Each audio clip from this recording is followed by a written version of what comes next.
Great. Okay. And finally, we have Gen Z. Gen Z are younger. We don't have as much data on them. Obviously, we have to wait for the full picture to sort of emerge. But we already see some trends. They're okay, apparently, growing up even more slowly than millennials. I know I have a Gen Z son, so I'm kind of following that reality. They have a big concern for safety, apparently. They don't enjoy taking risks as much. There seems to be a trend towards, you say, an external locus of control. People perhaps, believing they're more likely to be discriminated against, even though there's arguably, I mean, we talk about that, but less discrimination than before. They seem to be growing up in a bit more of a grievance culture where victimhood is more emphasized. Voter turnout is also going up among them. Perhaps that also goes with an external locus of control. Maybe the government will fix this, or the expectation is the institution will fix this, the school will fix this, the parents will fix this. So this trend towards an external locus of control, of course, in the psychology literature is associated with negative mental health measures. Given this, do you see this as a worrying trend for Gen Z? And and I know this is also part of Jonathan Haidt's work, how can we go about fostering maybe more of an internal locus of control and getting them to engage more with the real world? Yeah, so the locus of control piece, just recently on my Substack, I looked into this more deeply because there's some seemingly paradoxical trends here.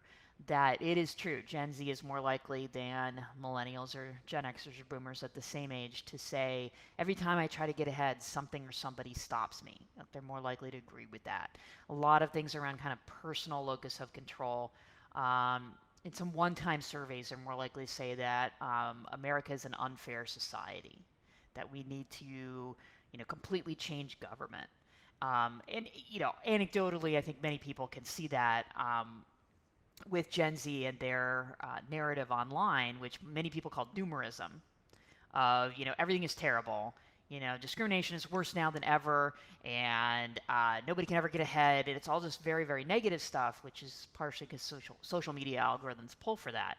So we have that on the one hand, but then on the other, voter participation's up. Young people are more likely now, especially young liberals, to say, I think voting makes a difference. They're more likely, again, especially young liberals, to say, I think citizen action groups and things like protesting will make a difference. That's really upticked in the last 10 years or so.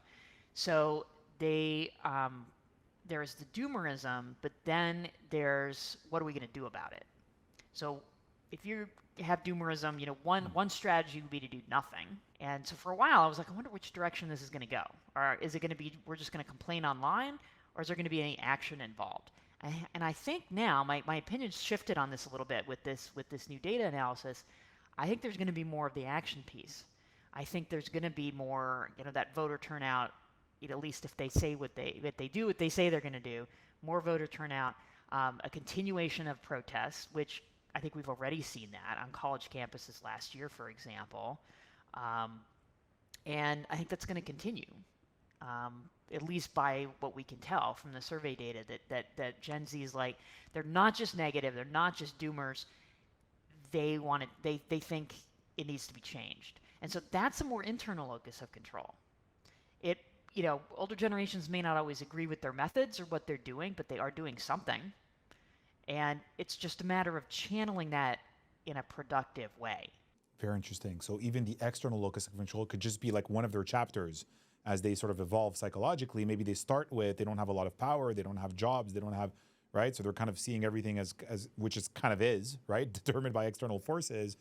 But maybe at least the voter turnout is indicating maybe they want to take responsibility and they want to sort of do something about it. So you have this continuation. I'm just very curious, the way you guys measure these data sets on external and internal locus of control, how good do you believe the data is, and how do you go about actually tracking those views? Because I know it's a body of psychology that has quite a bit. It's very voluminous and has a lot of history behind it. I'm just curious to see how you you seem to have your finger on the pulse, and how do you figure these things out? Where do you find that information?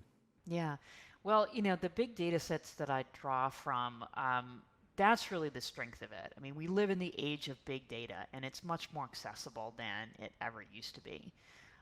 And that's true for people who say scrape social media posts, but it's also true for survey data and data on behaviors. That just makes it much easier to be able to have your finger on the pulse.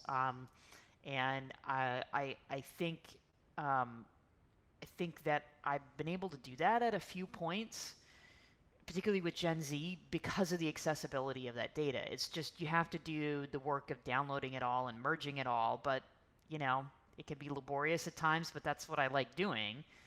And then you again, it's about listening to what young people say themselves, and that's what they do. And these data sets are very, very solid. You know, most of them are, a lot of them are either administered by government entities, or they are funded by places like, say, the Department of Health and Human Services and so on. They, many of them, you know, they've been going on for decades. You know, the people who administer these data sets, you know, really know what they're doing, and they know how to get representative samples, and they know how to make sure things are anonymous and get that across to participants. They're very, very, very solid, and that makes my job a lot easier, because then that data is there and we can be confident in it, and we know that it comes from a reliable and neutral source. Very interesting. So I'm really interested in how these different generations communicate and cooperate with one another. After all, that's what a society is. Not just politically at the level of a government, but that's what a business is. That's what a family is, and so on and so forth. But if we have this sort of mother turtle, you know, that keeps accelerating and keeps kind of increasing the gap between generations, are we not headed towards more fragmentation and less understanding across generations? And I understand that one of the purposes of your work, and it's extremely helpful in that regard, is making different generations aware of what the other, you know, actually is, and what, you know, what they think and what their values are and the reasons why. And it kind of points to an underlying humanity that, you know, it's very hard to sort of peg, you know, a character trait that's shared across a generation to strictly individual responsibility, when you notice that we're all part of these much larger social and cultural trends. What do you think concretely are some of the things we can do to improve, sort of harmonize the generations, bring us more together, understand each other a little bit better? Because we need that at all levels of social coordination. Yeah, we do, and I think it's in many ways harder than ever. You know, I do think, as you said, starting with understanding and empathy and knowing that someone might have a different perspective because of when they were born, great place to start. That we can set aside that language around blaming and fault.